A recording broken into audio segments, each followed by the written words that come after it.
I knew I wanted to do something rediscovering the joy of reckless abandon that you had at 17 years old, where any of us that picked up a guitar and played just because of the sheer excitement of doing it, you were fearless, you know. But love has to be approached in a fearless manner, right? Well, we're in it now. We're in it now, boys.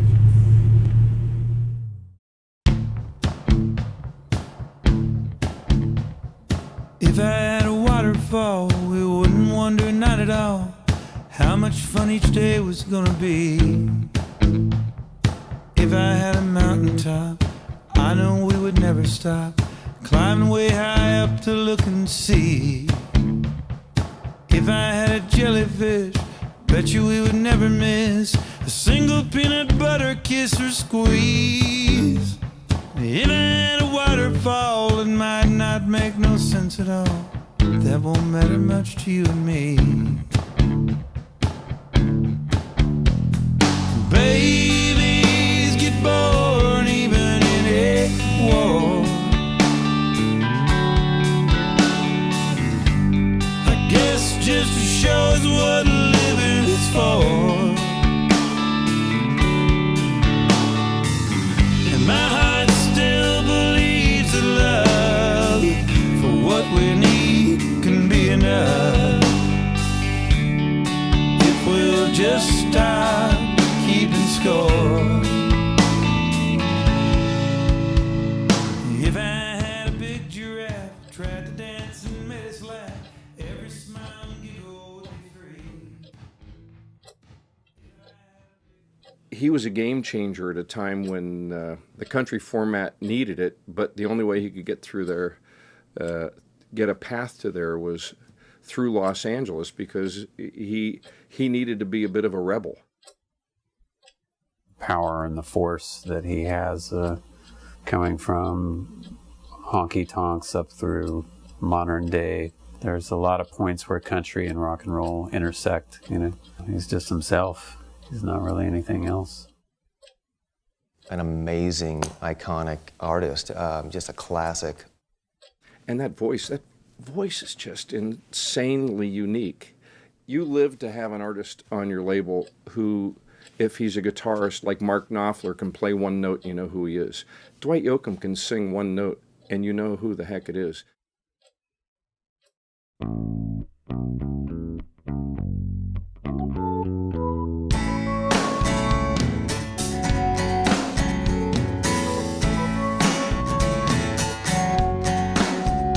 I've been trying for so long, and this trying just goes on. There really isn't anybody else like him, because he's kind of like a rock and roll redneck. He really isn't really a country guy, and he's not really a rock guy. He's always come from a place of originality, drawing on references that weren't always country. They have a bunch of odd names for it. Neo, alt, classic. It doesn't sound like the Jayhawks or any of the other fantastic artists that have done it. Sort of rockabilly, Bakersfield. He calls himself a little bit of cowpunk, especially this record more. As an artist, he's really doing something different and staying true to just exactly how he feels his next record should be. No, he's just a classic, so, you know, it doesn't really matter what else is going on. He's just, you know, his own thing.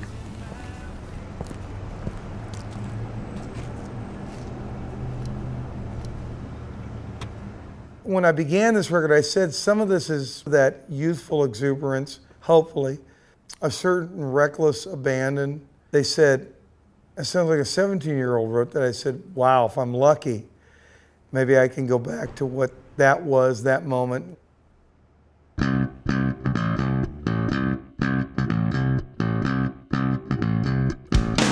Take hold of my hand, and I'll do what I can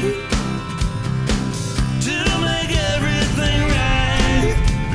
I used to say that I was born in Kentucky, raised in Ohio, but I grew up in California because this is really where I became an adult. I moved here, I was 20 years old, came out west and made my way on my own. In the first couple of years, I was doing what I used to call hard country, and then what I broke with. But I was playing in the valley in the clubs, the hillbilly nightclubs around the San Fernando Valley. I got fired a lot because I wouldn't do the contemporary covers of the day. And I did some of the first demos that I ever did at United Western Studios. After I'd get off work driving air freight, there was an engineer there named Gordon Tryock, who was a staff engineer. He was from Tulsa, Oklahoma, and he had spec time in the evenings. And Gordon decided I was someone worth spending his spec time at the studio on. It took a few years, but I finally got the chance to make my music my way on my own terms. I feel what is distinctive about Dwight, if I was to just come up with one word and one aspect of it, is his historical knowledge of music, of all kinds of style. Just sitting there having the conversation is the best part of hanging out with Dwight, because he's just such a charismatic guy, and he always has a story. It's not even an encyclopedic knowledge, because he has a whole different insight because of his ability to understand it artistically and understand the creative process and understand from all the different angles. Chris Hillman of the Byrds. Chris Hillman had been a bluegrass musician, and he then brought Graham Parsons into the Byrds. Joe Mathis, after traveling to Bakersfield in 1958, to see this young act that he'd heard so much about, and that was Buck Owens' band. He really has a really deep knowledge of the historical styles and bands and music that allows him to create things that are fresh, things that sound familiar yet are not exactly a rehash of something else.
The role of the Corvette on this record is where the music's played very loud. And it's very loud. Ear-splittingly loud. It's pretty intense. First time I met him, he said, "Let me take you to Corvette and let me play some of my demos." At a deafening volume. It was so loud, I couldn't hear myself think. 2 in the morning, 5 in the morning. I'm honored I've been in the Corvette. You know, fun to listen to a song with him sitting right there next to you, so. It's a very interesting experience. I think later we're all going to have a listening party in the Corvette. We're going to all pile in and just crank it up. Yeah, it was really loud, but it was fun because of his playing. When you heard that stuff, it was just stuff that I love. He was still able to sing the harmonies over the track. And light thick smoke and light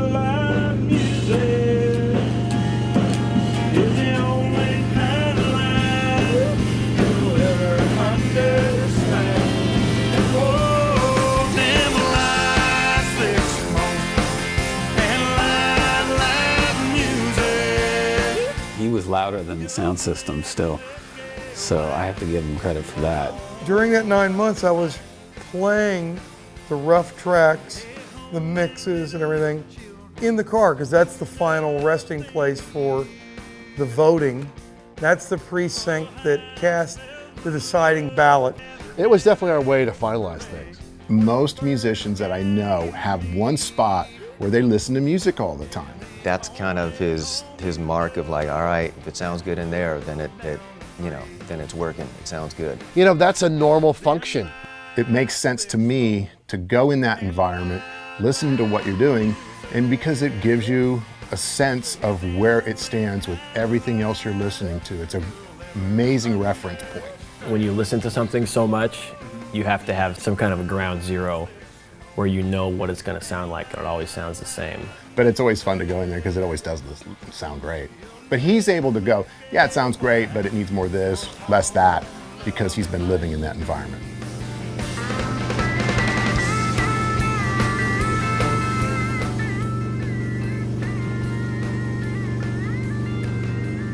I hurt my back making this record with this thing right here.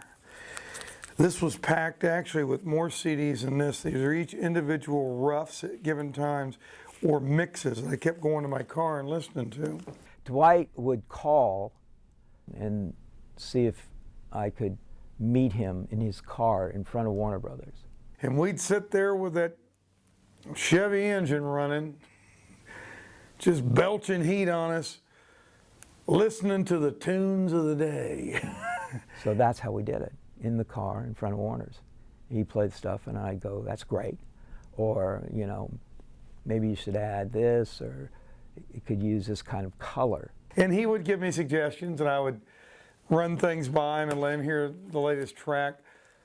In fact, the first time I showed up at Chris Lord Alge's, I think I had twice this many. I probably had 30 CDs. And he just spreads all these CDs out. And it was like a hoarder. And thanks to Lenny, thanks to Chris, this has narrowed itself down to this. And this, you see, fits really nicely in this little zip leather pouch. In fact, it just lays real nice and flat, smooth. Just as it should be. So now things are kind of back to normal. And I don't have to yank my rotator cuff out of. It was fun to hear what he did and how he took the songs that he had talked about and made it into what's on this record. The place that the album started was with Beck in his studio. One thing specifically together called A Heart Like Mine that was, to my ear, the first time I did something that you could call cowpunk. Cowpunk was a term in the early 80s that was applied to the scene that was going on around the clubs in LA.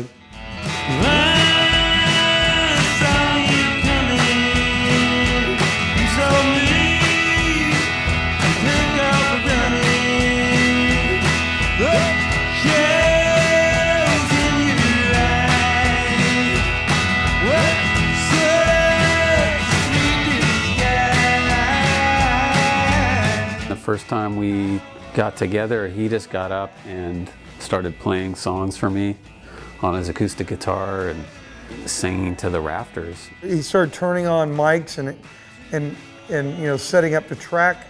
I said, what are you doing? Well, we just, it's a scratch, right? He goes, no, we just record it. I said, no, but I'm not gonna play it. Probably it'll be, he said, why not? You know, I was like, well, I don't know, it doesn't sound good enough. And he said to me later, he said, look, we've gotten guys to come in and maybe play note for note more perfectly. Yeah, but it won't sound like this. I think I tried to encourage him to just let it have his personality in it and just be what it is. And I said, yeah, you're right, it won't sound like this, and so let's make this be the sound. And we did, we tracked the record. Even though, you know, something is intellectually better, sonically maybe more polished, if you will, sometimes it's better to let it be, as Paul McCartney said all those years ago.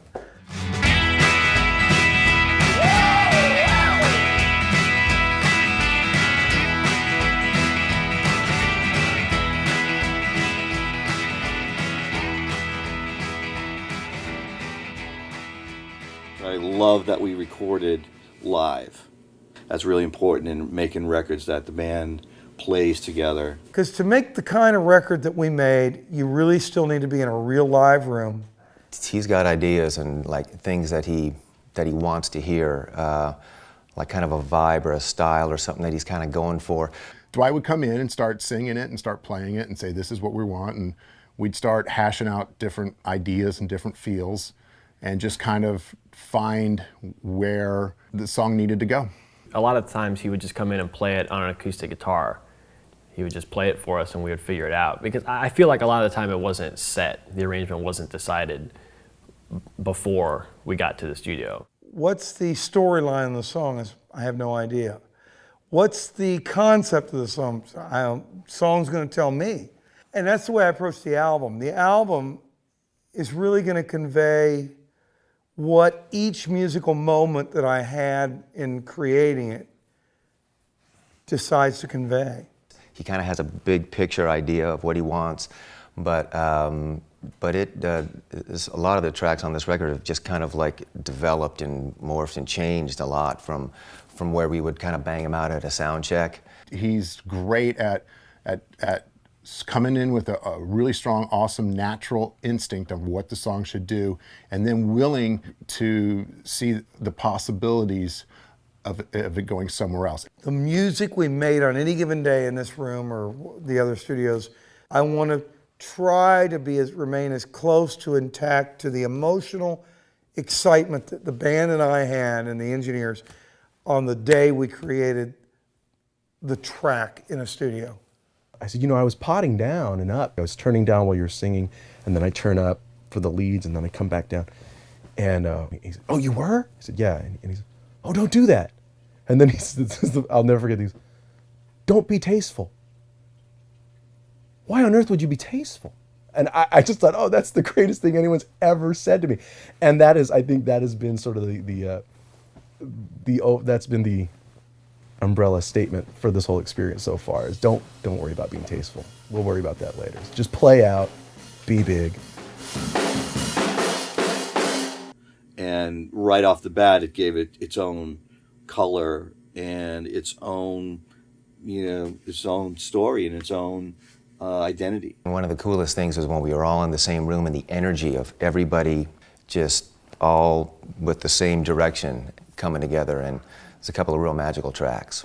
Waterfall, it has some deep moments in it that I really want to appreciate what he's saying in it, but from a sonic standpoint, besides his beautiful singing, I thought he nailed it.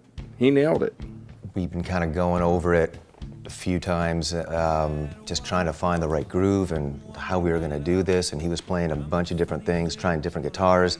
We were trying a bunch of different grooves. And I just started kind of playing this blue, blue, just kind of weird, very different, not country bass line at all. Kind of a two-note, like a double stop thing on the bass, and that ended up being like drums and bass for a lot of the song. Like the whole first part of the song, it's just that. And so on the verses, we cover the drums with towels, sort of, and it's ripping off the Beatles on Abbey Road. Babies get born even in a war.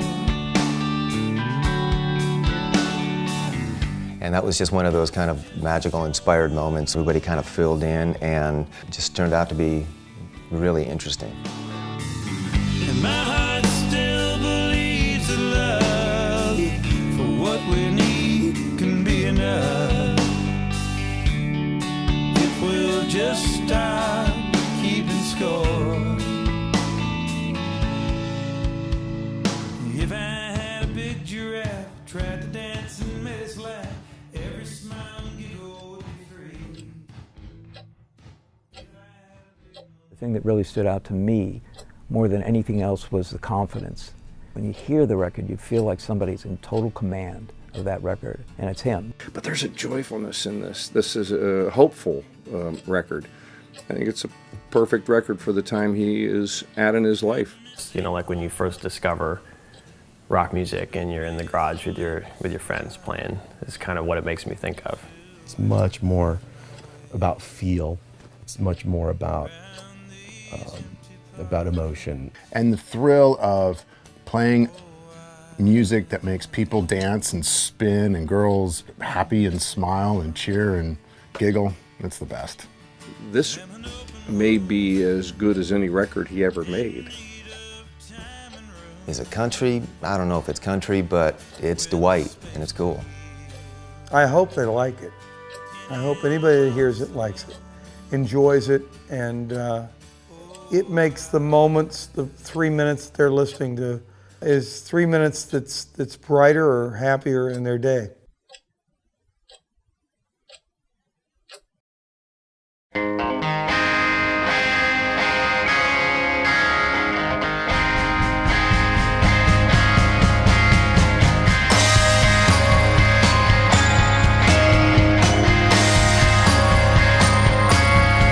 Pairs of glasses, 3 pairs of shades, 3 pairs of other things, all there in space. 3 pairs of shoeless feet, 3 mindless thoughts, 3 pairs of wishes for all that you want.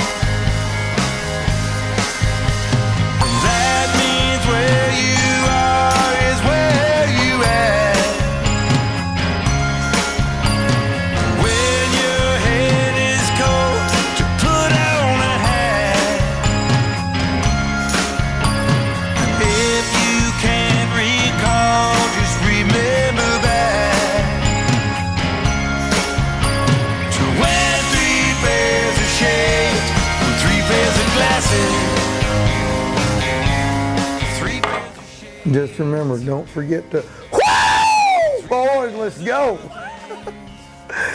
Oh man, have you had enough? In space, 3 pairs of shoeless feet.